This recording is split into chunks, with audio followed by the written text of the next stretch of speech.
अस्सलाम वालेकुम। मेरा नाम उस्मान अली खान है और आप देख रहे हैं यूथ माइग्रेशन ऑस्ट्रेलिया। तो आज मैं आप लोगों से बात करने वाला हूँ एक बहुत इंपॉर्टेंट क्वेश्चन के ऊपर, जो बार बार क्वेश्चन मुझे रिसीव होता है कि क्या ऑस्ट्रेलिया अपना स्किल्ड माइग्रेशन का जो प्रोग्राम है उसको ख़त्म करने वाला है। क्या ऑस्ट्रेलिया में स्किल्ड माइग्रेंट्स जो हैं अब ऑस्ट्रेलिया को वो फर्दर नहीं चाहिए। तो इस चीज़ के बारे में डिस्कस करूंगा, हाउसिंग क्राइसिस के बारे में डिस्कस करेंगे, इंफ्रास्ट्रक्चर के बारे में डिस्कस करेंगे, फ्यूचर प्लान के बारे में डिस्कस करेंगे, और इसके अलावा जो रिमेनिंग एलोकेशन है उसकी टोटल परसेंटेज कितनी है इस साल की। ये जो 2 से 3 महीने अभी रहते हैं साल खत्म होने में, इस बारे में बात करेंगे। तो चलिए सबसे पहले स्टार्ट करते हैं जो हमारा आज का टॉपिक है कि क्या ऑस्ट्रेलिया को फर्दर स्किल माइग्रेंट्स जो हैं वो रिक्वायर्ड नहीं है। देखें, ये एक मार्केट में एक सिचुएशन इस तरह की अभी पैदा हुई है कि ऐसे लग रहा है कि स्किल्ड माइग्रेशन का जो प्रोग्राम है वो कंप्लीटली बंद हो चुका है और जो माइग्रेंट्स की ज़रूरत है ऑस्ट्रेलिया में नहीं है। लेकिन बिल्कुल ऐसी न्यूज़ नहीं है, ऑस्ट्रेलिया में बहुत ज़्यादा स्किल्ड माइग्रेंट्स की ज़रूरत अभी भी है।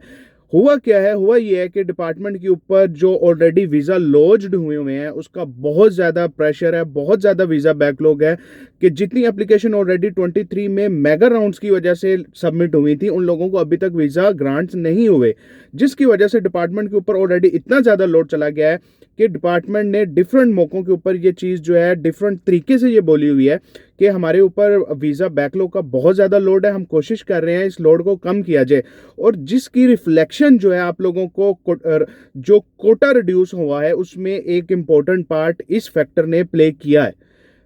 इस चीज़ को हम इग्नोर नहीं कर सकते कि डिपार्टमेंट के ऊपर कितना लोड है, जिसकी वजह से ये एलोकेशन जो है इस साल की एकदम से कम हुई है। वो एलोकेशन जो ऑलरेडी गवर्नमेंट्स ने स्टेट्स को एलोकेट की हुई थी 190 की या 491 की, वो एलोकेशन उनको रिड्यूस करनी पड़ी। ये सबसे बड़ा फैक्टर है।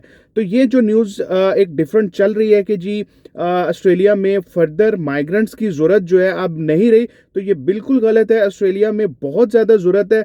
आप इस चीज़ को नोट कर लें, जैसे ही ये साल ख़त्म होगा आप इसमें कुछ ना कुछ चेंजेस ज़रूर देखेंगे, क्योंकि हर स्टेक होल्डर, जितने भी स्टेक होल्डर हैं ऑस्ट्रेलिया में, वो डिफरेंट ओकेजन पे स्टेट्स को ये बात बहुत दफ़ा बोल चुके हैं कि हमें स्किल्ड लेबर की, चाहे वो कुछ भी प्रोफेशन है उनका, हमें उन लोगों की ज़रूरत है।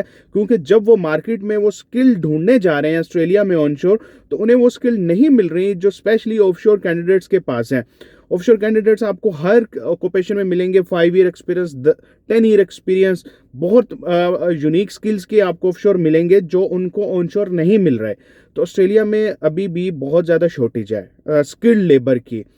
स्किल्ड लेबर की अगर बात की जाए, अच्छा, अब दूसरा बहुत बड़ा क्राइसिस जो ऑस्ट्रेलिया में आ रहा है वो इस टाइम पे है हाउसिंग और इंफ्रास्ट्रक्चर का क्राइसिस, जिसकी वजह से भी ये जो माइग्रेशन का प्रोग्राम है ये थोड़ा सा क्लोज हुआ है। बहुत ज़्यादा अपोजिशन ने गवर्नमेंट के ऊपर जोर डाला है कि आप लोग इतने लोग लेके आ रहे हैं लेकिन आपके पास इनको अकोमोडेट करने की जगह कहाँ पे है।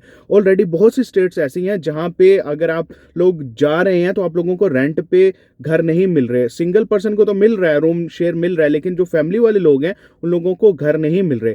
तो ये हाउसिंग क्राइसिस का जो प्रॉब्लम है ये बहुत बड़ा इशू है और गवर्नमेंट ने इसके लिए ऑलरेडी प्रोजेक्ट्स जो हैं वो अनाउंस करना स्टार्ट कर दिए हैं कि हम आने वाले सालों में हाउसिंग क्राइसिस को ख़त्म करने के लिए हमें घर बनाना पड़ेंगे।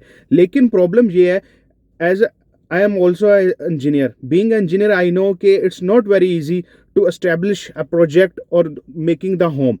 It's not very easy. You need a lot of resources, and one of the biggest resource you required is the manpower.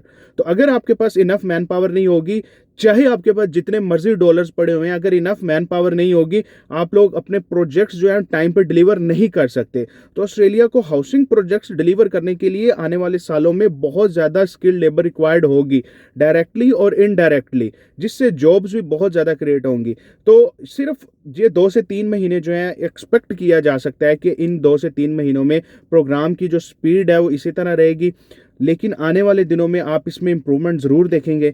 अब मैं आप लोगों से बात कर लेता हूं कि रिमेनिंग एलोकेशन जो है ओवरऑल कितनी रहती हैं। मैं एक परसेंटेज डिस्कस करूंगा, इसके ऊपर एक सेपरेट वीडियो बनाऊंगा कि हर स्टेट में कितनी एलोकेशंस बाकी हैं 190 की या 491 की। लेकिन अभी 190 की जो एलोकेशंस बाकी हैं, जो स्टेट्स ने अभी तक अपने वो नहीं दिए नॉमिनेशन, ऑलमोस्ट 16% है ओवरऑल जो नॉमिनेशन का कोटा है उसके लिए 190 का। और इसी तरह 491 का अराउंड 22% कोटा जो है ओवरऑल स्टेट्स का बाकी रहता है। सब स्टेट का अकोमोडेट करके, किसी का 1% है, किसी का 3% है, तो ये मिला के 22% एलोकेशंस अभी भी 491 की रहती हैं।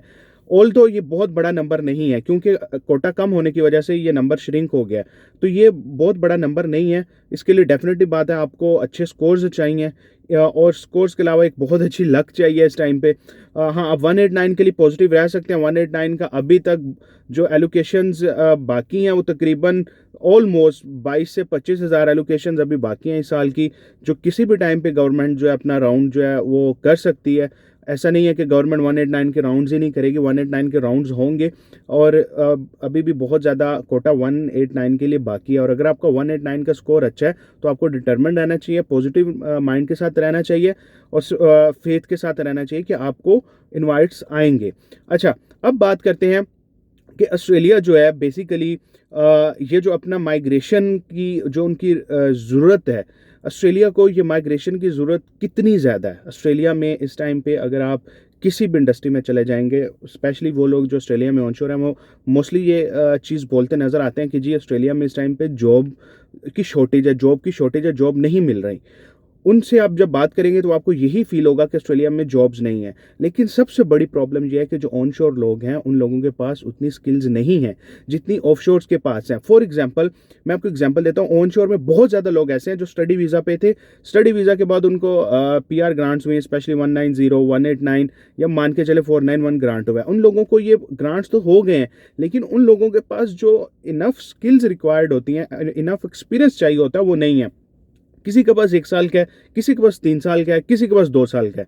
ये एक बहुत बड़ी ब्रैकेट है ऑनशोर में। जब आप सर्वे करने निकलेंगे तो मैक्सिमम एक्सपीरियंस आपको इसी ब्रैकेट में मिलेगा 1 से 3 इयर्स के दरमियान। लेकिन जो मेगा फर्म्स होती हैं, मेगा इंडस्ट्रीज होती हैं, मेगा हॉस्पिटल सेक्टर है या आप हॉस्पिटैलिटी सेक्टर है, वो लोग प्रेफर करते हैं कि उन्हें स्किल्ड लेबर मिले, उन्हें एक्सपीरियंस लोग मिले जो उनके ऑपरेशन को बहुत एफिशिएंसी के साथ चला सकें। और उसके लिए सबसे बेस्ट क्रीम जो है वो ऑफशोर कैंडिडेट्स हैं। और समहाउ गवर्नमेंट को अपना ये प्रोग्राम जो है इसको एक्सपैंड करना पड़ेगा, चाहे अभी रिड्यूस है, लेकिन आने वाले दिनों में आप लोग ये देखेंगे। और आप इस मेरी वीडियो को चाहे आप पास रख लें, 4 महीने बाद आप मुझे ज़रूर बोलेंगे कि आपकी ये वीडियो बिल्कुल ठीक थी। तो गैस, अगर आपको ये मेरी वीडियो इन्फॉर्मेटिव लगे, do subscribe my channel, share my video with your friend so the people can get the right information. Stay tune with me. अल्लाह हाफिज़।